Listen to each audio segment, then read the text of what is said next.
Welcome back to my YouTube channel learning student. स्वागत है आप सभी लोग का हमारे इस यूट्यूब चैनल पे। तो आज हम लेके आए हैं जो क्लास 12th और 10th दोनों बच्चों के लिए जो यूपी बोर्ड एग्ज़ाम देने वाले हैं उनके लिए ये निबंध है इम्पॉर्टेंट। आपके ये जो निबंध है आपके एग्ज़ाम में 9 नंबर के आते हैं।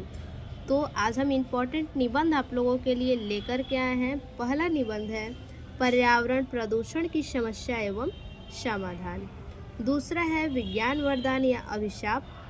तीसरा है जनसंख्या वृद्धि की समस्या एवं समाधान। ठीक है, तो ये तीनों निबंध जो है कि वेरी मोस्ट इम्पॉर्टेंट है, तो इसको आप ज़रूर याद कर लीजिएगा। आपको सबसे पहले हम बताएंगे पर्यावरण प्रदूषण की समस्या एवं समाधान। ठीक है, तो आप हेडिंग डाल लीजिएगा पर्यावरण प्रदूषण की समस्या एवं समाधान। ठीक है, सबसे पहले हेडिंग डाल के डबल अंडरलाइन कर लेंगे। उसके बाद देखिए ऐसे हेडिंग डालेंगे रूपरेखा। ठीक है, रूपरेखा हेडिंग डालने के बाद उसमें भी जो जो टॉपिक आप लोग को लिखना होगा वो टॉपिक पॉइंट करेंगे। पहला टॉपिक है प्रस्तावना, दूसरा पर्यावरण का अर्थ, तीसरा प्रदूषण के प्रकार, चौथा है प्रदूषण के कारण, पांचवा है प्रदूषण के उपाय और छठा है उपसंहार। ठीक है, तो सबसे पहले हम देखेंगे प्रस्तावना। इस प्रकार से हेडिंग डालेंगे प्रस्तावना और उसके बाद लिखेंगे, आप यहाँ पे ब्लैक पेन से लिखिएगा। ठीक है,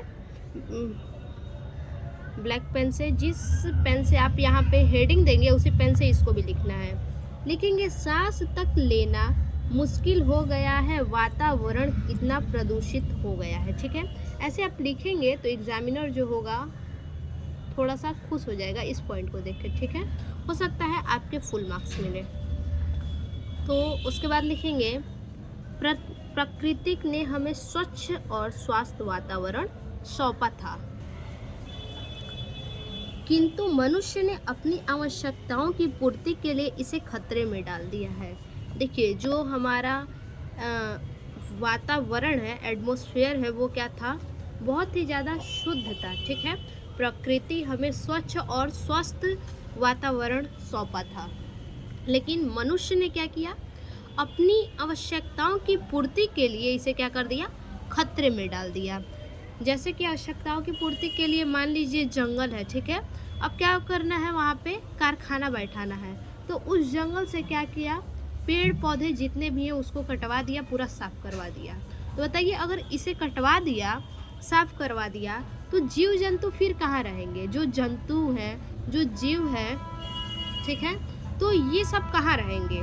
तो उसी को कहा है कि मनुष्य ने अपनी आवश्यकताओं की पूर्ति के लिए, ठीक है, ये क्या है, कारखाना बैठाना अपनी आवश्यकताओं की पूर्ति ही है।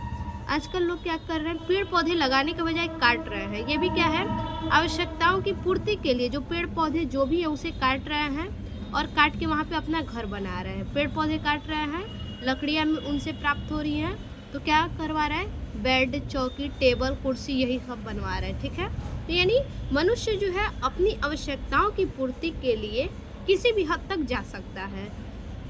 विज्ञान की बढ़ती हुई प्रगति ने हमारे सुख सुविधाओं में वृद्धि की है। जो विज्ञान की बढ़ती हुई प्रगति है, उस प्रगति ने क्या किया है, हमारे सुख सुविधाओं में वृद्धि की है। तो दूसरी ओर पर्यावरण को दूषित करके मानव के अस्तित्व पर प्रश्न चिन्ह लगा दिया है।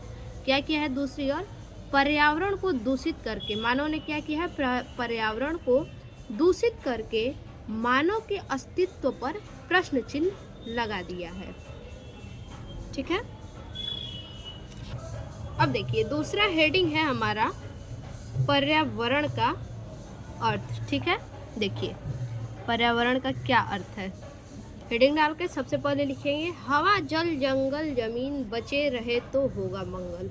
ठीक है, हवा जल जंगल जमीन बचे रहे तो होगा मंगल, इस प्रकार से लिख लेंगे। फिर उसके बाद लिखेंगे पर्यावरण दो शब्दों से मिलकर बना है। ठीक है, पर्यावरण कितने शब्दों से मिलकर बना है, दो शब्दों से मिलकर बना है, परि प्लस आवरण। परि का अर्थ है हमारे चारों ओर, आवरण का अर्थ है ढका हुआ। ठीक है, हमारे चारों ओर से ढका हुआ, अर्थात हमारे चारों ओर का वातावरण, ठीक है, वातावरण कहलाता है। हमारे चारों ओर का वातावरण वातावरण कहलाता है। हमारे चारों ओर के वातावरण में जैविक घटक और अजैविक घटक दोनों आते हैं, ठीक है। हमारे चारों ओर जो भी वातावरण है, इस वातावरण में जैविक घटक और अजैविक घटक दोनों के दोनों आते हैं, ठीक है। तो ये हमारा हो गया पर्यावरण का अर्थ। अगला हेडिंग है हमारा प्रदूषण के प्रकार, ठीक है। प्रदूषण के प्रकार में पहला प्रकार हमारा क्या है? जल प्रदूषण। देखिए, जल ही जीवन है, जल है तो कल है। उसके बाद लिखेंगे जल स्रोतों में अवांछित और हानिकारक पदार्थों का मिलना ही जल प्रदूषण कहलाता है। जल प्रदूषण क्या है? तो जल स्रोत में, जो जल का स्रोत है, उसमें अवांछित और हानिकारक पदार्थों का मिलना। अवांछित और जो भी हानिकारक पदार्थ जल में मिलते हैं, उन्हीं को हम जल प्रदूषण कहते हैं। मानव में जल प्रदूषण से हैजा, टाइफाइड, पेचिस, उल्टी, दस्त जैसे रोग होते हैं, ठीक है। यानी प्रदूषित जल पीने से ही मानव में हैजा होता है, टाइफाइड होता है, पेचिस होता है, उल्टी होता है। ये सब रोग दूषित जल से ही होता है, ठीक है। उसके बाद है दूसरा वायु प्रदूषण, ठीक। वायु प्रदूषण देखिए, अब शुद्ध वायु स्वस्थ जीवन का आधार। शुद्ध वायु क्या है? हमारे स्वस्थ जीवन का आधार है।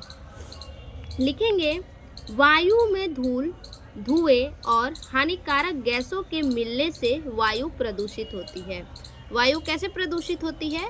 वायु में जो कारखानों के धुएं होते हैं, धूल जो उड़ते हैं, वो धूल और जितनी भी हानिकारक गैसें होती हैं हमारे वायुमंडल में, ठीक है, इन सभी के मिलने से क्या होता है? हमारा वायु जो होता है, हवा, वो प्रदूषित हो जाता है। मानव में वायु प्रदूषण से आँखों का रोग, मानव में क्या होता है? वायु प्रदूषण से आँखों में रोग होता है, दम्मा होता है, फेफड़ों का कैंसर जैसे रोग होते हैं। ध्यान दीजिएगा, वायु प्रदूषण से क्या होता है? जिस वायु से हम प्रदूषित होते हैं, प्रदूषित होने के कारण आँखों में रोग हो जाता है, दम्मा हो जाता है और फेफड़ों में कैंसर जैसी बीमारियां हो जाती हैं। उसके बाद अगला हेडिंग है हमारा मृदा प्रदूषण। मृदा प्रदूषण क्या है? धरती हमारी शान है, हमें उस पर मान है। मृदा से अबाधित और हानिकारक पदार्थों का मिलना ही मृदा प्रदूषण कहलाता है, ठीक है। मृदा में अबाधित और हानिकारक पदार्थों का मिलना ही मृदा प्रदूषण कहलाता है। मृदा प्रदूषण से मृदा की उर्वरा शक्ति कम हुई है। मृदा प्रदूषण जो यानी मिट्टी प्रदूषित हो रही है, उस प्रदूषित मिट्टी से क्या हो रहा है? उर्वरा शक्ति कम हो रही है, ठीक है। मिट्टी में जो भी खाद पाए जाते थे, जैविक खाद जो भी थे, वो क्या हो रहा है कि मिट्टी दूषित होने के कारण जैविक खाद सही नहीं रह रहे हैं, उनकी उर्वरा शक्ति जो है वो कम होती जा रही है, जिससे फसल उत्पादन में कमी आती है, जिससे क्या होता है? फसल जो है कि सही ढंग से नहीं उग पाता है। उसके बाद है ध्वनि प्रदूषण। ध्वनि प्रदूषण क्या है? देखिए, मानवता का दुश्मन शोर, इसे हटाने पर दो जोर, ठीक है। मानवता का दुश्मन शोर, इसे हटाने पर दो जोर। देखिए, अप्रिय ध्वनियाँ शोर कहलाती हैं, ठीक है। यानी जो ध्वनि हमें नहीं पसंद है, उसे हम क्या कहते हैं? शोर कहते हैं। अब मान लीजिए किसी को यानी गाना पसंद है किसी को, ठीक, और उसके मन पसंद का गाना बज रहा है, तो क्या होगा? उससे वो खुश होगा। अगर उसके अपोजिट अगर गाना बज रहा है, तो वो क्या होगा? कहेगा क्या कि ये प्रदूषण फैल रहा है, ठीक है। मतलब जो अप्रिय ध्वनि है, उसे ही समझ लीजिए क्या कहते हैं? हम शोर कहते हैं। अगर उस व्यक्ति को वो गाना नहीं पसंद है, उसके विपरीत अगर गाना आप बजा रहे हैं, तो वो क्या कहेगा कि शोर मत करो, यानी वो अप्रिय गाना है उसके लिए, और वही ध्वनियाँ जो है कि शोर कहलाती हैं। यह शोर कानों को अप्रिय लगता है, ठीक है। ये जो ध्वनियाँ होती हैं, ये कानों को अप्रिय लगती हैं, इसे ही ध्वनि प्रदूषण कहते हैं। मानव में ध्वनि प्रदूषण से क्या क्या होता है? देखिए, मानव में ध्वनि प्रदूषण से बहरापन होता है, चिड़चिड़ापन होता है, सिर दर्द होता है, ठीक, घबराहट जैसी और बीमारियां होने लगती हैं, ठीक। तो ये है ध्वनि प्रदूषण। उसके बाद अगला हेडिंग है हमारा प्रदूषण के कारण। कौन कौन से कारण हैं प्रदूषण के? देखिए, पहला है वनों का विनाश। पहला कारण है वनों का विनाश। वनों को दिन प्रतिदिन लोग क्या कर रहे हैं? वनों का विनाश कर रहे हैं, ठीक है। प्रदूषण का सबसे बड़ा पहला कारण है। तेजी से बढ़ती हुई आबादी, ये भी प्रदूषण की सबसे बड़ा कारणों में से एक है, ठीक है। बढ़ती हुई जो आबादी है ये भी सबसे बड़ा कारण है। जीवाश्म ईंधन का अंधाधुंध उपयोग। जो जीवाश्म ईंधन है उसका मनुष्य क्या कर रहा है? अंधाधुंध उपयोग कर रहा है, ठीक है, अंधाधुंध उपयोग। रासायनिक उर्वरक और कीटनाशकों का अधिक उपयोग। जो रासायनिक उर्वरक है, जो कीटनाशक है, कीटनाशकों का अधिक उपयोग किया जा रहा है, ठीक है, जिससे कि खाद वगैरह जो आजकल दिख रहा है वो सब क्या है कि बिल्कुल किसी काम का नहीं है। उसमें जो है कि बहुत ज़्यादा कीटनाशक का उपयोग किया जा रहा है, जो कि हमारे शरीर को नुकसान करता है।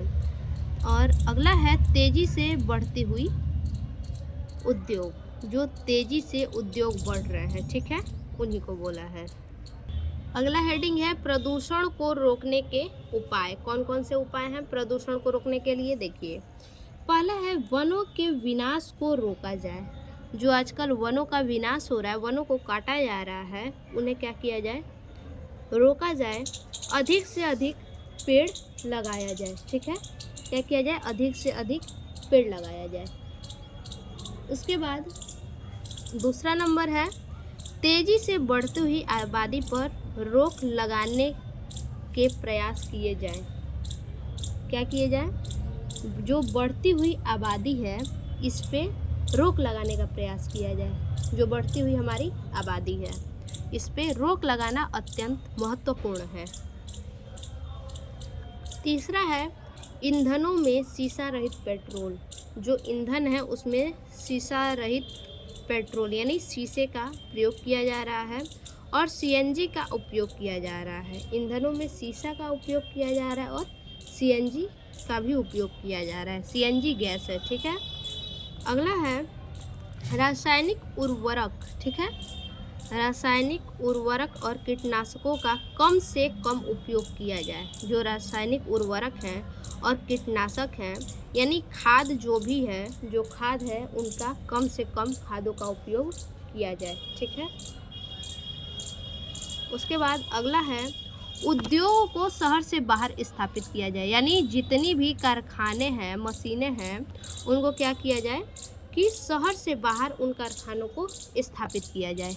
तो इस प्रकार से हमारा हो गया प्रदूषण को रोकने के उपाय। अगला हेडिंग है हमारा उपसंहार। देखिए, पर्यावरण प्रदूषण के प्रति हम सभी को जागरूक होना पड़ेगा, ठीक है। पर्यावरण प्रदूषण जो है उसके प्रति हम सभी लोगों को जागरूक होना पड़ेगा। जल, वायु, मृदा, ध्वनि प्रदूषण पर नियंत्रण कर धीरे धीरे उन्हें समाप्त करना होगा। जो जल प्रदूषण है, वायु प्रदूषण है, मृदा प्रदूषण है, ध्वनि प्रदूषण है, इन सभी पर क्या करना होगा? हमें नियंत्रण करना होगा धीरे धीरे और नियंत्रण करके उन्हें समाप्त करना होगा। तो ये हमारा हो गया पर्यावरण प्रदूषण की समस्या और समाधान पे निबंध। अब हम देखेंगे दूसरा नंबर निबंध है विज्ञान वरदान या अभिशाप। इस प्रकार से हेडिंग डालेंगे विज्ञान वरदान या अभिशाप, ठीक है, और लिखेंगे रूपरेखा। रूपरेखा में क्या क्या है? प्रस्तावना, विज्ञान एक वरदान, विज्ञान एक अभिशाप, आज का विज्ञान और समाज, और लास्ट जो है उपसंहार, ठीक है। तो देखिए प्रस्तावना में क्या है देख लेते हैं। लिखेंगे प्रस्तावना में विज्ञान ने हमारे जीवन को पूरी तरह से बदल दिया है। ठीक है, विज्ञान ने क्या किया है, हमारे जीवन को पूरी तरह से बदल दिया है और यह हमारे विकास में अहम भूमिका निभा रहा है। ठीक है, ये हमारे विकास में क्या कर रहा है, अहम भूमिका निभा रहा है। इसके आविष्कारों ने दुनिया को ही नहीं बल्कि तकनीक दृष्टि से सशक्त किया है। ठीक है, इनके आविष्कारों ने दुनिया को न केवल दुनिया को ही नहीं तकनीक दृष्टि से भी सशक्त किया है। ठीक है, तकनीक दृष्टि से भी क्या किया है, तकनीकी से भी मजबूत किया है, बल्कि हमारे जीवन को सरल और सुविधाजनक बनाया है। विज्ञान ने क्या किया है, हमारे जीवन को सरल और सुविधाजनक बनाया है। ठीक है, तो ये हमारा प्रस्तावना हो गया। दूसरा हेडिंग हम देखेंगे, विज्ञान एक वरदान। देखिए, विज्ञान किस प्रकार से हमारे लिए वरदान साबित होता है। विज्ञान का सबसे बड़ा योगदान चिकित्सा के क्षेत्र में हुआ है। ठीक है, विज्ञान का सबसे बड़ा योगदान कहाँ हुआ है, तो चिकित्सा के क्षेत्र में हुआ है सबसे बड़ा योगदान। पहले जहाँ असाध्य रोगों का इलाज संभव नहीं था। ठीक है, पहले क्या था, असाध्य जो भी रोग थे उनका इलाज संभव नहीं था, वहीं अब चिकित्सा विज्ञान ने कई जानलेवा बीमारियों का इलाज खोज निकाला है। ठीक है, चिकित्सा विज्ञान ने क्या किया है, कई जानलेवा बीमारियों का इलाज खोज निकाला है। टीकाकरण, सर्जरी और नई दवाइयाँ लोगों की जान बचाने में सहायक बनी है। ठीक है, टीकाकरण, सर्जरी और नई दवाइयाँ, जितनी भी नई दवाइयाँ हैं, टीकाकरण एक से एक नए आ गए हैं, सर्जरी है, ये सब क्या है, लोगों की जान बचाने में सहायक बनी है। इसके अलावा विज्ञान ने हमें ऊर्जा, परिवहन और संचार के क्षेत्र में भी असाधारण सुविधाएं प्रदान की हैं। विज्ञान ने क्या किया है, विज्ञान ने हमें परिवहन और संचार के क्षेत्र में, ठीक है, परिवहन और संचार के क्षेत्र में भी असाधारण सुविधा प्रदान की है। ठीक है, संचार के क्षेत्र में जैसे मोबाइल फ़ोन से आप बात करते हैं, ये भी क्या है, विज्ञान की ही देन है। हम आज बिना सोचे रेलगाड़ी से या फिर बाइक से, फोर व्हीलर से, साइकिल से हम कहीं भी चले जाते हैं, ये भी क्या है, विज्ञान की देन है। कई भयंकर से भयंकर रोग हुए रहते हैं, फिर भी क्या होता है कि डॉक्टर हमें बचा लेते हैं एक से एक इलाज करके, वो भी क्या है, विज्ञान की ही देन है। यानी ये सब जितनी भी हमारी आवश्यकताएं हैं, जिससे हम सुविधा प्रदान करते हैं, वो सब क्या है, विज्ञान की ही देन है। तो इस प्रकार से हम कह सकते हैं कि विज्ञान क्या है, एक वरदान है। देखिए, अब हम देखेंगे विज्ञान एक अभिशाप। विज्ञान हमारे लिए किस प्रकार से अभिशाप है। ठीक है, देखिए, जहाँ विज्ञान ने हमें असंख्य वरदान दिए हैं, विज्ञान ने हमें क्या किए हैं, असंख्य वरदान दिए हैं, वहीं इनके कुछ दुरुपयोग भी समाज के लिए अभिशाप साबित हुए हैं। जहाँ विज्ञान ने हमें वरदान, असंख्य वरदान दी है, ठीक है, असंख्य सुविधाएं दी हैं, वहीं इनके कुछ दुरुपयोग भी है जहाँ समाज के लिए अभिशाप साबित हुए हैं। क्या है, दूषित प्रदूषण और जलवायु परिवर्तन। ठीक है, विज्ञान की ही देन है कि प्रदूषण और हमारा जो जलवायु है वो परिवर्तन है। ठीक है, प्रदूषण और जलवायु परिवर्तन जो हमारे समाज की बड़ी समस्या है। ये क्या है, प्रदूषण और जलवायु में जो भी परिवर्तन है, ये हमारे समाज की सबसे बड़ी समस्या है। ये भी जो है कि ये मानव के लिए अभिशाप ही है। ठीक है, विज्ञान एक तरफ हमारे लिए वरदान है तो दूसरी तरफ क्या है, अभिशाप है। एक तरफ हमें इससे लाभ है तो दूसरी तरफ इससे हमें हानि भी है।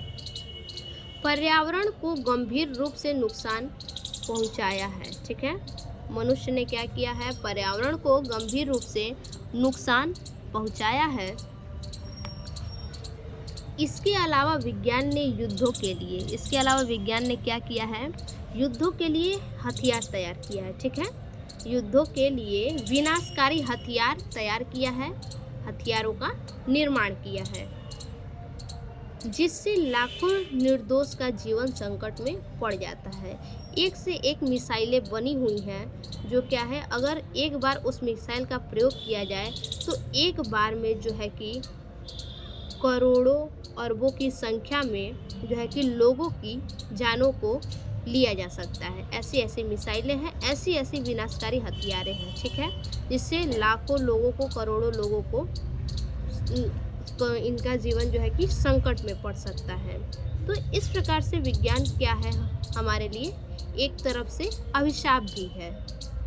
अगला हेडिंग है हमारा आज का विज्ञान और समाज। आज का विज्ञान क्या है और समाज क्या है।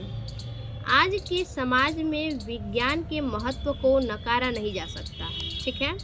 आज ये जो आधुनिक युग है, आधुनिक समाज है, इस समाज में विज्ञान के महत्व को नकारा नहीं जा सकता है।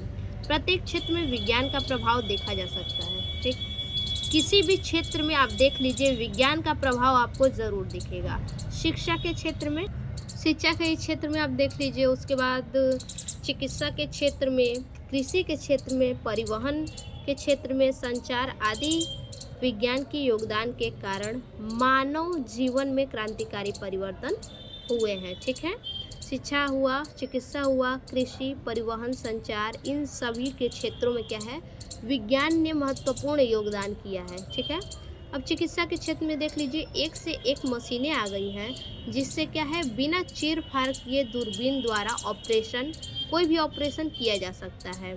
कृषि के क्षेत्र में देख लीजिए, ऐसे एक से एक मशीनें आ गई हैं जिससे क्या है, कृषि लोग अपना काम आसान कर लिए हैं। परिवहन के क्षेत्र में ही देख लीजिए, 4 व्हीलर, 2 व्हीलर, रेलगाड़ी, हेलीकॉप्टर, एरोप्लेन, ये सब क्या है, परिवहन का है। और संचार में देखिए, मोबाइल फ़ोन आ गया है, ठीक। तो ये सब क्या है, विज्ञान की ही देन है। लेकिन इसका दुरुपयोग आज भी समाज में दिख रहा है। लेकिन लोग क्या कर रहे हैं, इन सभी चीज़ों का जो है कि सदुपयोग न करके, सदुपयोग कम लेकिन दुरुपयोग सबसे ज़्यादा कर रहे हैं, ठीक। तो इस प्रकार जो है कि आज का विज्ञान और समाज है, ठीक। अब अगला और लास्ट हेडिंग है हमारा उपसंहार, ठीक है। देखिए उपसंहार लिखेंगे, विज्ञान एक ऐसी ताकत है जो यदि सही दिशा में प्रयोग की जाए तो मानवता के लिए वरदान साबित हो सकती है। अगर विज्ञान, देखिए विज्ञान एक बहुत बड़ी ताकत है, ठीक है। अगर इस विज्ञान का सही से सही दिशा में, सही ढंग से अगर इसका उपयोग किया जाए तो ये क्या है, मानव के लिए ये वरदान साबित हो सकता है, धन्य हो जाएगा मानव। लेकिन यदि इसका दुरुपयोग हो तो यह अभिशाप भी बन सकता है। लेकिन अगर इसका दुरुपयोग किया जाए तो ये अभिशाप भी साबित हो सकता है। हमने आपको पर्यावरण प्रदूषण की समस्या एवं समाधान, विज्ञान वरदान या अभिशाप, इन दोनों पे निबंध बता दिया है बिल्कुल आसान तरीके से, कैसे आप समझ के हेडिंग वाइज लिखेंगे, ठीक है। अब तीसरा और आखिरी हमारा निबंध जो है वो है जनसंख्या वृद्धि की समस्या एवं समाधान। देखिए हेडिंग डालेंगे, भारत में जनसंख्या वृद्धि की समस्या, ठीक है। जनसंख्या वृद्धि की कोई भी टॉपिक आएगी आप इसी को लिख दीजिएगा, ठीक। सबसे पहले लिखेंगे रूपरेखा। रूपरेखा में क्या, प्रस्तावना, जनसंख्या वृद्धि के कारण, जनसंख्या वृद्धि के दुष्प्रभाव, जनसंख्या वृद्धि के दुष्प्रभाव, उसके बाद जनसंख्या वृद्धि के उपाय और लास्ट है उपसंहार, ठीक है। तो इस प्रकार से जो है कि हम देखेंगे जनसंख्या वृद्धि पर निबंध, ठीक। तो चलिए देखते हैं। सबसे पहले हेडिंग देंगे प्रस्तावना। प्रस्तावना में क्या लिखेंगे, देखिए क्या लिखेंगे, हेडिंग डालेंगे प्रस्तावना, लिखेंगे भारत एक विकासशील देश है। भारत कैसा देश है, एक विकासशील देश है और यहाँ की जनसंख्या भी तेज़ी से विकास कर रही है। यहाँ की जनसंख्या क्या है, तेज़ी से विकास कर रही है। जनसंख्या वृद्धि के मामले में भारत का विश्व में दूसरा स्थान है। देखिए हमारा भारत क्या है, एक विकासशील देश है जो कि विकास करता रहता है और यहाँ की जो जनसंख्या है वो तेज़ी से विकास कर रही है। हमारे भारत की जो जनसंख्या है वो तेज़ी से क्या कर रही है, विकास कर रही है। जनसंख्या वृद्धि के मामले में भारत, जनसंख्या वृद्धि के मामले में पूरे विश्व में हमारा भारत जो है कि दूसरे स्थान पे है, ठीक। किंतु यह जनसंख्या वृद्धि ठीक नहीं है, किंतु ये जो जनसंख्या वृद्धि है बहुत अधिक ये ठीक नहीं है। इसके भयंकर दुष्परिणाम आ रहे हैं, इसके जो है कि भयंकर से भयंकर दुष्परिणाम सामने दिखने को मिल रहे हैं। प्राकृतिक संसाधन और मनुष्य की असीमित आवश्यकताओं से क्या कह रहा है कि प्राकृतिक संसाधन, जो प्राकृतिक संसाधन है और मनुष्य की असीमित आवश्यकता है, ठीक है, मनुष्य की क्या है, असीमित आवश्यकता है, उन आवश्यकताओं से असंतुलित का खतरा बढ़ रहा है। अगला हेडिंग है जनसंख्या वृद्धि के कारण, ठीक है। जनसंख्या वृद्धि के कारण में पहला कारण है उच्च जन्म दर। भले ही भारत की जन्म दर अब गिरती जा रही है, भारत की जो जन्म दर है क्या हो रही है, वो गिरती जा रही है, फिर भी कई क्षेत्रों में यह आज भी अच्छी खासी है। देखिए हमारे भारत में जन्म दर क्या है, गिरती तो जा रही है, लेकिन फिर भी ऐसे कई क्षेत्र हैं जहाँ पे आज भी जो है कि अच्छी खासी जनसंख्या दिख रही है, ठीक है। बड़े बड़े परिवार के चाहत में लोग क्या करते हैं, ज़्यादा बच्चे पैदा करते हैं कि क्या है कि हमारा परिवार क्या हो, बड़ा हो। परिवार को बड़ा करने की चाहत में लोग क्या करते हैं, ज़्यादा बच्चे पैदा करते हैं, ठीक है, जो जनसंख्या वृद्धि के प्रमुख कारणों में से एक है। उसके बाद दूसरा कारण जो है निम्न मृत्यु दर। देखिए जिस क्षेत्र में मृत्यु की संख्या उम्मीद से कम हो गई है, ठीक है, यानी कहने का मतलब है, क्या कह रहा है, जिस क्षेत्र में मृत्यु की संख्या उम्मीद से कम हो गई है। यानी देखिए मान लीजिए किसी क्षेत्र में आपको अनुमान है कि मृत्यु की का जो सीमा है 100 है, ठीक है, महीने में आपका या फिर साल में 100 है, और वहाँ पे क्या हुआ, मृत्यु की सीमा 20-30 ही रही या फिर 50 ही रहा, तो वहाँ क्या हुआ, मृत्यु दर कम हो गया। उसी को बोला है कि जिस क्षेत्र में मृत्यु की संख्या उम्मीद से कम हो, जहाँ हमें उम्मीद हो कि 100 की मृत्यु होगी, वहाँ क्या हो, 40-50 की ही मृत्यु हो, उसी को बोला है, उसे निम्न मृत्यु दर कहेंगे, ठीक है, उसे हम क्या कहेंगे, निम्न मृत्यु दर कहेंगे। इसकी वजह क्या है, सफाई और स्वास्थ्य सेवा है। इसकी वजह क्या है, सफाई और स्वास्थ्य सेवा। लोग सफाई से और स्वास्थ्य से रहें, यानी सफाई से रहें और स्वस्थ रहें, ठीक है, सफाई से रहें और स्वस्थ रहें, तो इसका वजह यही है, मृत्यु दर कम होने की वजह यही है कि लोग सफाई से रह रहे हैं और स्वस्थ, बिल्कुल शुद्धता से स्वस्थ शरीर से हैं, हेल्थी हैं, ठीक, तो उनमें मृत्यु दर कम ही होगा, जो जनसंख्या वृद्धि के प्रमुख कारणों में से एक है, ठीक है। मृत्यु दर कम होगा तो जनसंख्या वृद्धि क्या होगी, ज़्यादा होगी। उसके बाद तीसरा हमारा टॉपिक है अशिक्षा और जागरूकता।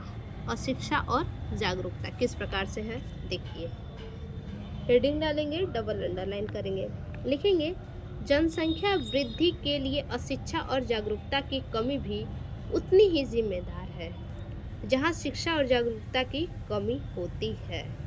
जनसंख्या वृद्धि के लिए अशिक्षा और जागरूकता की कमी भी उतनी ही जिम्मेदार है।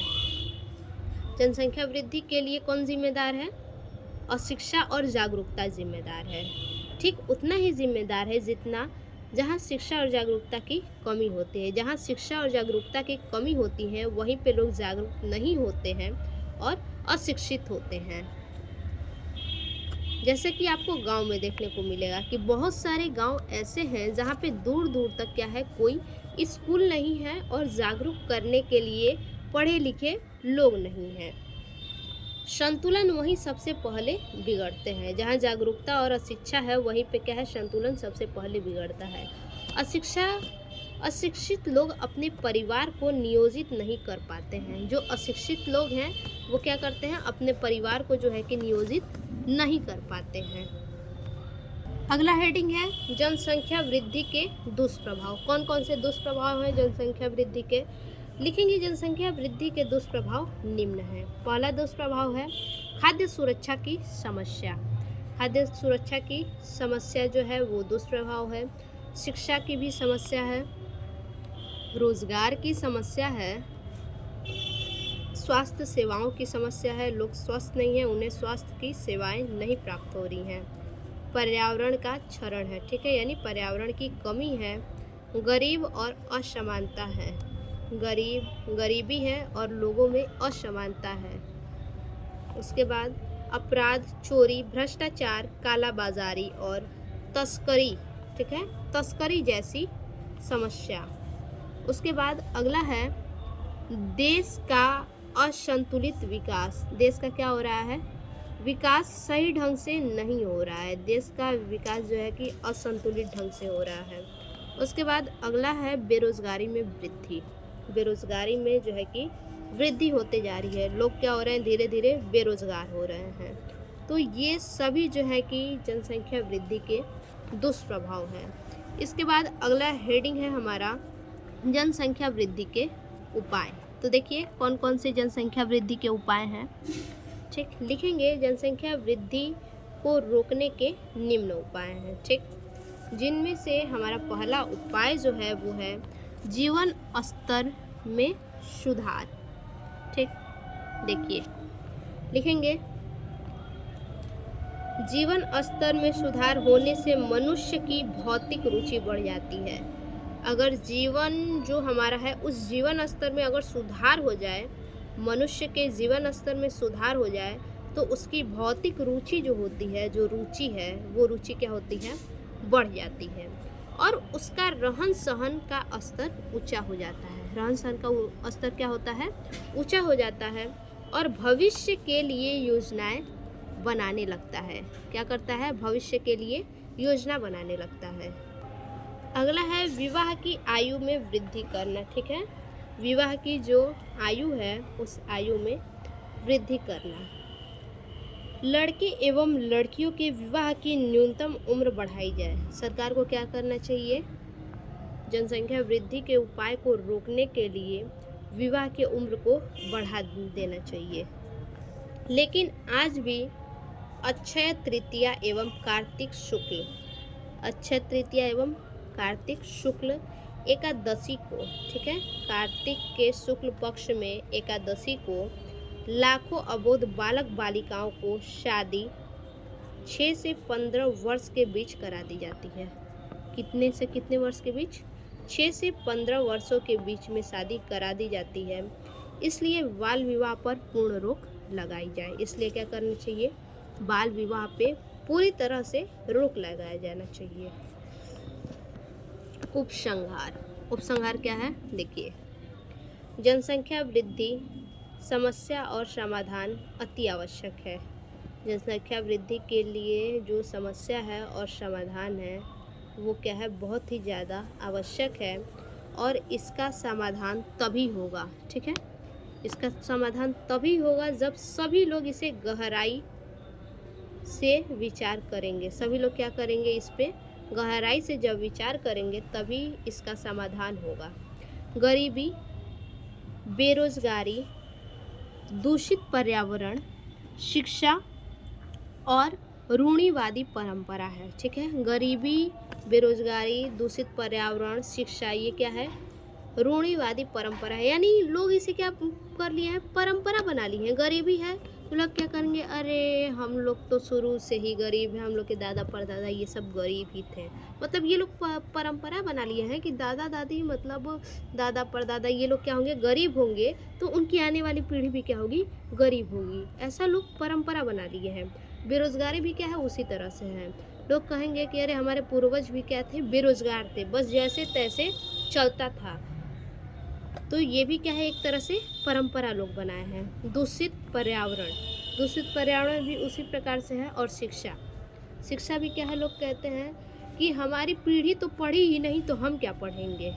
तो ये भी क्या है? एक प्रकार से परंपरा है कि हमारी पीढ़ी नहीं पढ़ी तो हम भी नहीं पढ़ेंगे। परंपरा लोग चला दिए हैं, ठीक है, जिन्हें खत्म करने की ज़रूरत है। इन परंपराओं को क्या करना है? खत्म करना है। इस बात को समझते हुए सभी ने अपने गांव, ऑफिस, शहर, कॉलेज, कॉलोनी में सरकारी और गैर सरकारी संगठनों की मदद लेकर जागरूकता फैलानी चाहिए। ठीक है, लोगों को क्या करना चाहिए, अपने गांव में, अपने अपने शहरों में, कॉलेजों में, कॉलोनियों में, इन सभी जगहों पर क्या करना चाहिए, लोगों को सरकारी और गैर सरकारी संगठनों की मदद लेकर, सरकारी और गैर सरकारी संगठन की मदद लेना चाहिए और मदद लेकर जागरूकता फैलानी चाहिए। ठीक है, इन सभी के प्रति हमें जागरूकता फैलानी चाहिए और समाज बदलाव लाना चाहिए। ठीक, तो आज के लिए बस इतना ही हमारा हो गया ये तीनों इम्पॉर्टेंट निबंध। अगर आपको किसी और टॉपिक पर वीडियो चाहिए तो आप हमें कमेंट में ज़रूर बताइए और साथ ही साथ हमारे चैनल को सब्सक्राइब कर लीजिए। फिर से मिलते हैं ऐसे एक और नए वीडियो में, तब तक के लिए धन्यवाद।